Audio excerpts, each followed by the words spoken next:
Sortim de Barcelona per anar a collir mongetes amb la Míriam i el Pere. Com i quan s'han de collir? M'ha dit la Míriam que ens hem de fixar en la mida de la llavor. Però això per què? Amb la mida de la llavor, t'he dit jo, quadrada? Ai, coi, aviam, espera, que li demanarem al Pere. Escolta'm, Pere, ja començo a collir jo. Sí, tu ja vas cap al final. Jo vaig al final. Molt bé. Quan sabem que s'ha de collir la mongeta? Home, sobretot per la mida de la mongeta. A veure, la mida de la llavor... Ah, val, serà això, quadrada, la mida de la mongeta. És que m'enredeu. Principalment seria la mida de la mongeta. Bé, a ple estiu, la mongeta, quan d'un dia per l'altre, la llavor pot créixer al doble i semblar una mongeta que era plana que tingui llavor, I escolta'm, Pere, aviam, abans ho comentàvem amb l'Emma. Jo veig tot l'hivern mongeta a les parades del mercat, a plaça. Si ara comença la temporada, a mi no em quadra. D'entrada, quina és la temporada real aquí de la mongeta tendra? Mira, aquí el que és el Baix Llobregat, Maresme, el que és la zona del Barcelonès, sobretot seria entre ara, finals d'abril, al maig i fins a setembre, octubre, seria la temporada on es cull mongeta a l'exterior. A l'exterior. Després, durant tot l'any, tenim mongeta d'hivernacle, que no és ni millor ni pitjor, no és tan bona com la de l'estiu, però també la demanda que hi ha de mongeta fa que la gent es cultivi mongeta. I després, la majoria de mongeta que trobem al mercat... Això, perquè clar, és la gran incògnita, perquè pel que dius de la temporada sembla un producte més aviat això d'estiu i la tenim tot l'hivern. Sí, i el producte, quan trobem un producte, una mongeta que és cara a l'hivern, és perquè és d'aquí, normalment, vull dir, sempre et pots trobar de tot. Però quan veieu mongeta molt barata vol dir 2 o 3 euros. 2 o 3 euros és molt barata, Vosaltres poseu-vos a collir un quilo de mongeta i veureu el que trigueu, Llavors, a aquella hora que te la paguin i a sobre et treu benefici del quilo. Déu-n'hi-do, 2, 3 és molt baix. Doncs tot això normalment ve del Marroc. Ve del Marroc i a més és una varietat que es diu Elda, que no té res a veure amb la perona, però s'hi sembla molt. La perona és la nostra? La perona seria la més comú aquí. Seria la més comú i seria amb la que estem més habituats. És un tipus de mongeta que va vindre d'Amèrica, tot i que la mongeta ve d'Àfrica i d'Àsia. Però aquesta varietat ens la van portar d'Amèrica. Perquè ens entenguem, Com me dius, Emma? Hi ha la plana i la rodoneta. Ah, mira, l'Emma em diu que hi ha la plana i la rodoneta. Sí, la bobi, que li diem. Aquí li diem la bobi. La bobi, quadrada, és que no me li diguis rodoneta perquè aquí hi ha... La bobi és la rodoneta, té nom de gos, la rodoneta. Com vulguis, Ara diu que la rodoneta té nom de gos. Bé, bobi, sí. Sí, també es fa molt, per aquí, també es fa molt. Sí, potser són les dues varietats. El que passa que la perona sempre ha sigut una mica la mongeta estrella d'aquí, del Baix Llobregat, sobretot. A més, és una mongeta molt, molt tendra. És una mongeta que se't desfà la boca. És una mongeta... Mira, penseu que el que es deia abans de la varietat Elda, aquesta, si vosaltres amb 1 quilo de perona li poseu una mongeta Elda, la trobareu quan la foteu. És fàcil de veure. Jo, com ho sé ara, per exemple, al mercat, que tinc davant l'Elda o la perona, així veient-la, A veure, al mercat és difícil, Al mercat és difícil perquè s'hi semblen molt, físicament. Però si tu la bulls i veus que un cop l'has bullit el temps que tu estàs habituat a bullir-la i segueix sent gomosa, la Elda és veritat, és una mica allò que costa de mastegar. És una mongeta que és gomosa, que ens ha tocat a tots, Tots hem menjat alguna vegada Elda.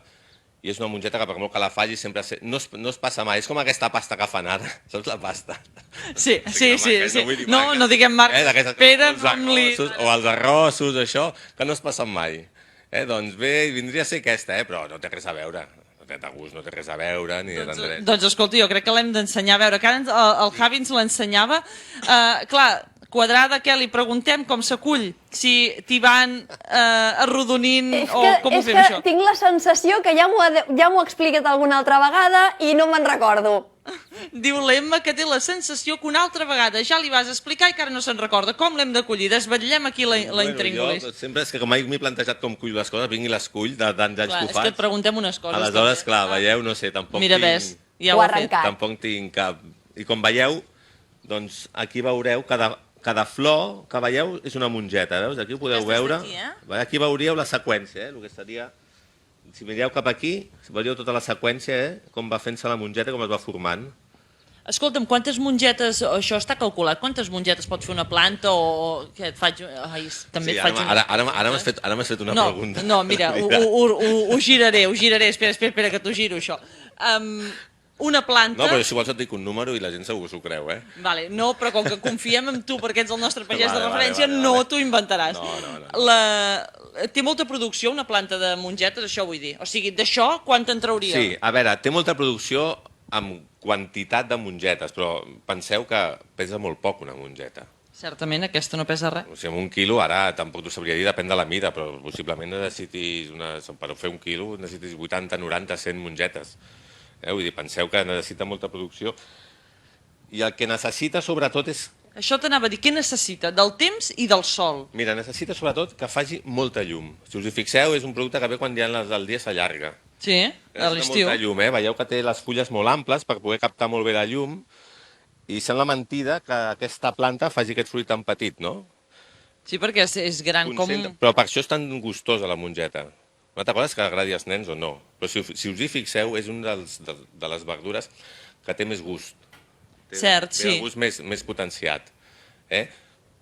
Tot i que el 90% és aigua i fibra, això de Sí, calories... això va fantàsticament per fer tot una Ara sèrie de coses. l'operació en biquini ara és ideal amb aquesta mongeta, Fantàstic. Tot i que jo saps que tinc sempre idees per destrossar l'operació biquini. Per això és temporada, Míriam, la naturalesa és molt sàvia. Ja li pots Exacte, dir. l'Emma diu que la naturalesa és molt sàvia i per això l'ha feta de temporada ara, per l'operació biquini. Exacte. I també tu em deies per altres coses, la Sí, home, mongeta. sí, sempre hi ha el tocino per acabar d'arreglar-ho, home. Ja hi Com les som. fas tu? Perquè, escolta'm, també aquí veiem el petit Pol. Hola, Pol, bona tarda. Bona tarda. Escolta'm, que a tu t'agraden les mongetes? Sí, Que sí? I com les fa el papa? Que ho sabem, ja li preguntem al papa. Papa, com fas les mongetes? Bueno, nosaltres les fem de moltes maneres. L'altre dia les vam menjar, per exemple, amb una amanida. Vam fer una amanida, que vam fer patata, pastanaga, mongeta... En fred, em dius, la mongeta? Ara, per exemple, és molt agradable menjar-se-la en fred. Després, com a verdura, la gent és molt reticent a fer la verdura bullida i ja està. Però jo sempre els recomano que ho provin i que li posin un bon oli, sal... Ara et diré jo com les faig jo, que ara mira, ara li agafo jo. Jo les faig al vapor, però després, un cop les tinc fetes al vapor, li poso tot de tipus de formatges. Formatge fort, o sigui, allò tipus un blau. O sigui, la meva cansalada per tu és el formatge, veig. Home, per favor!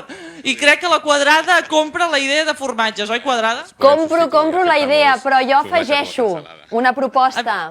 A mi Aviam, afegeix m'agrada proposta. cuita, freda i amb amanida amb tomàquet. Tomàquet tallat fresc, com diguéssim, mongeta i tomàquet.